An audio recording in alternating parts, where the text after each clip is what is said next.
अस्सलाम वालेकुम, मैं हूं मोहम्मद अजीम शहजाद और आप देख रहे हैं आज़ाद डिजिटल। नाज़रीन, इस वक्त अमेरिका, ऑस्ट्रेलिया और यूरोप, यूके वगैरह जैसे ममालिक में बॉक्सिंग का जो खेल है वो काफ़ी फ़रोग पा रहा है। मैं इस वक्त मौजूद हूँ सियालकोट में एक फैक्ट्री रिंग मास्टर इंटरनेशनल में।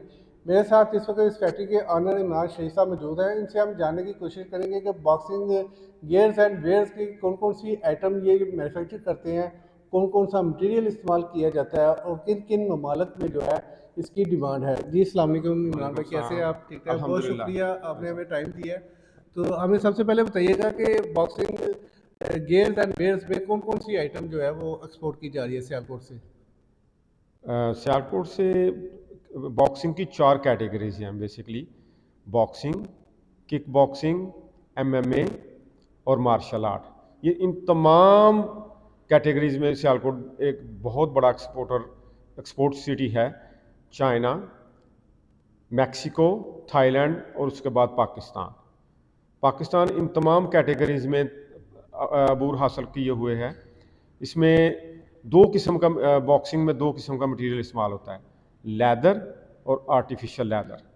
इन दोनों में अल्हम्दुलिल्लाह पाकिस्तान एक लीडिंग मैन्युफैक्चरर प्लस एक्सपोर्टर है। और तमाम बड़े मुकाबले, जैसा कि आप अगर प्रोफेशनल में चले जाएं तो जो ओलंपिक्स में जितने ग्लव्स इस्तेमाल होते हैं वो सियालकोट, मेड इन सियालकोट के हैं।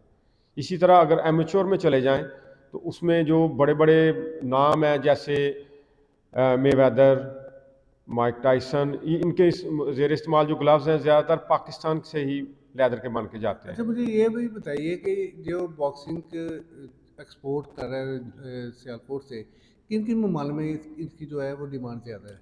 इसमें इसमें सबसे अव्वल यूएसए, यूके, ऑस्ट्रेलिया और यूरोप के तमाम ममालिक, इवन के अब ये अफ्रीका में भी तेज़ी से मकबूल होता हुआ खेल है। अच्छा, सियालकोट पाकिस्तान के कौन कौन सा ममालिक इस वक्त कंपटीशन में है कि क्या जो पाकिस्तान की एक्सपोर्ट है इसका चाइना का ज़्यादा एक्सपोर्ट कर रही है, पाकिस्तान की जो है इसमें फ़र्क क्या है?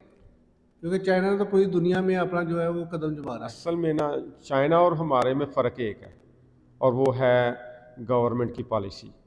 उसमें ये है कि चाइना जो है ना, अपने बच्चों को स्टार्ट से ही जिस प्रोफेशन में जाना हो उसके लिए वो चुन लेते हैं और उनको उस हुनर की तरफ मायल, जो जिस हुनर की तरफ वो मायल है उन्हीं उन्हीं की तालीम देते हैं। हमारे यहाँ कोई ऐसा अदारा ऐसा सच मौजूद नहीं है जो लोगों को ट्रेनिंग दे। हमारे घरों में बैठी हुई जो बेटियां हैं, गरीब घरों में काफ़ी ज़्यादा ये प्रॉब्लम्स है। अगर गवर्नमेंट इस तरफ तवज्जो दे और उनको महाना मुशाहरा दे, थोड़ा बहुत वहाँ का ख़र्चा दे कि उनको इस तरफ मायल करे कि आपने ये काम सीखना है, तो वो इंडोर रह के भी ये काम हो सकता है। बड़ी बड़ी फैक्ट्रियों में इस वक्त जो सियालकोट में जो लेबर है ना, उसमें कम अज़ कम भी 35% सियालकोट के से बाहर का हिस्सा है। अच्छा, मुझे ये बताइएगा कि ये जो प्रोफेशनल खेल है इसमें कौन सा जो ग्लव्स है वो लेदर का इस्तेमाल होता है या आर्टिफिशियल लेदर का होता है? कौन कौन सा मटेरियल है इसमें? नहीं, जो प्रोफेशनल्स है ना, जैसे ओलंपिक है और एमेच्योर जिसमें एक आई जिस तरह अब आज जो नई तंजीम है ना, आईबीए, वो सुपरवाइज करती है ओलंपिक में बॉक्सिंग को। उधर सिर्फ लेदर के ग्लव्स इस्तेमाल होते हैं। और दूसरे डब्ल्यूबीसी जैसे वर्ल्ड बॉक्सिंग, डब्ल्यूबीएफ, डब्ल्यूबीसी, ये दो तंजीमें हैं जो लीडिंग करती हैं प्रोफेशनलिज्म को। वहाँ भी सिर्फ ग्लव्स लेदर के इस्तेमाल होते हैं।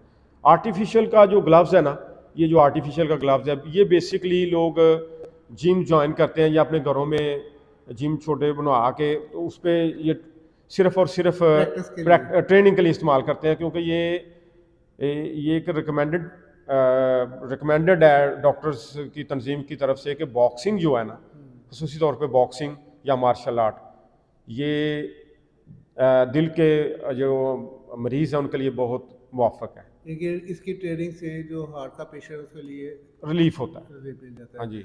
अच्छा, इसका जो मैन्युफैक्चरिंग का प्रोसेस थोड़ा सा बताइएगा हमारे नाजरीन को कि कौन कौन से मराहल से गुजर कर ये मुकम्मल आपके सामने इस हालत में जो है वो पहुँचता है। इसके 6 से 7 मराहल हैं। सबसे पहले तो सिलेक्शन है, चाहे वो लेदर है या आर्टिफिशियल लेदर है। ये दो मरहलों, उसके बाद ये चला जाता है, सिलेक्शन के बाद कटिंग पे चला जाता है, फिर उसके अलावा प्रिंटिंग पे चला जाता है। प्रिंटिंग के बाद जब इसके सारे मरहले मुकम्मल हो जाते हैं, प्रिंटिंग के बाद फिर स्टिचिंग पे चला जाता है। स्टिचिंग फिलिंग पे चला जाता है। ये 5वां मरहला होगा। फिलिंग के बाद फिर भी इसकी बाइंडिंग होती है। ये पाइपिंग और बाइंडिंग यानी कि 7 मरहले हैं इसमें, जो कि अबूर करने के बाद ये ग्लव्स यानी कि आप कह सकते हैं दूसरे कामों से मुश्किल तरीन एक काम है।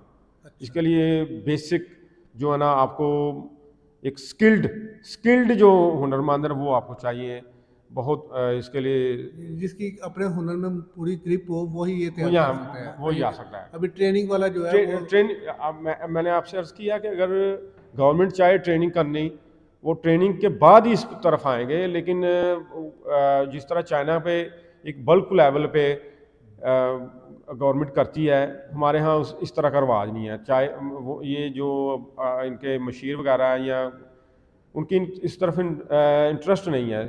टैक्स कलेक्शन तो बहुत है, लेकिन इस तरफ इंटरेस्टिंग नहीं है। ये हमारे सियालकोट के अंदर जितना भी बॉक्सिंग ग्लव्स गियर्स वगैरह एक्सपोर्ट की जा रही है, इसकी जो तैयारी है इसमें माहिर हुनरमंद जो है उसको तैयार करते हैं। जी बिल्कुल, माहिर तरीन हुनरमंद जो है ना तो इस तरफ हमारे आते हैं। नाज़रीन चाहेंगे कि हमें आप फैटी का विजिट भी कराएं और ये जी मराहिल से हम गुजरते हुए नाज़रीन को भी दिखाएं जी कि ज़रूर, कौन कौन से मराहिल से गुजर कर ये जो है मुकम्मल तैयार होता है। जी ज़रूर तो इंशाल्लाह। चलते हैं फिर। जी हमारे साथ इस वक्त इमरान शेख साहब के बेटे जो है अहमद साहब हमें फैक्ट्री का विजिट करवाने के लिए आए हैं। अच्छा, हमें बताइएगा कि कटिंग के बाद ये हम इस हाल में आए हैं, यहाँ पे क्या क्या प्रोसेस किया जाता है? अच्छा, कटिंग के बाद हम सीधा इस मटेरियल को इस हाल में लाते हैं जहाँ पे इसको प्रिंट किया जाता है। जो ब्रांडिंग है, फॉर एग्जांपल जिस ब्रांड ने हमें ऑर्डर दिया हुआ है उसके पैटर्न के हिसाब से कट किया जाता है और यहाँ पे उसको बस प्रिंट किया जाता है।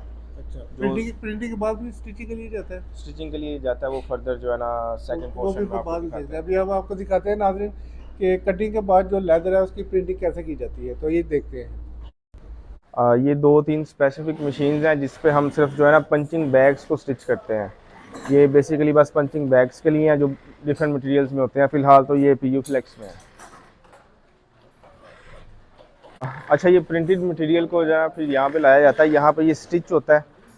जो जैसे भी ये डिफरेंट वर्कर्स हैं वो अपने अपनी स्किल से हिसाब से ना इसको स्टिच करते हैं और फिर फर्दर आपको दिखाते हैं ये आगे कहाँ पे जाता है।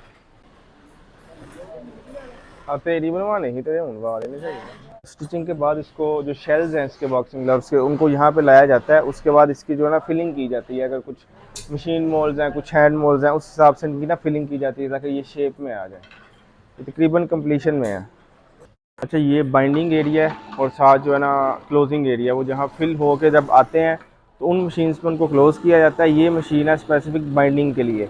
तो साइड पे आप ये पाइपिंग या बाइंडिंग देख रहे हैं ना, इसके लिए है ये बेसिकली मशीन।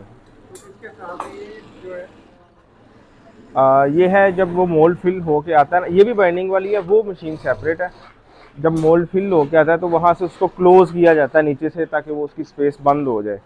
जैसे जहाँ से वो मोल्ड फिल करते हैं ना उस एरिया को बंद कर देते हैं फिर वहाँ से।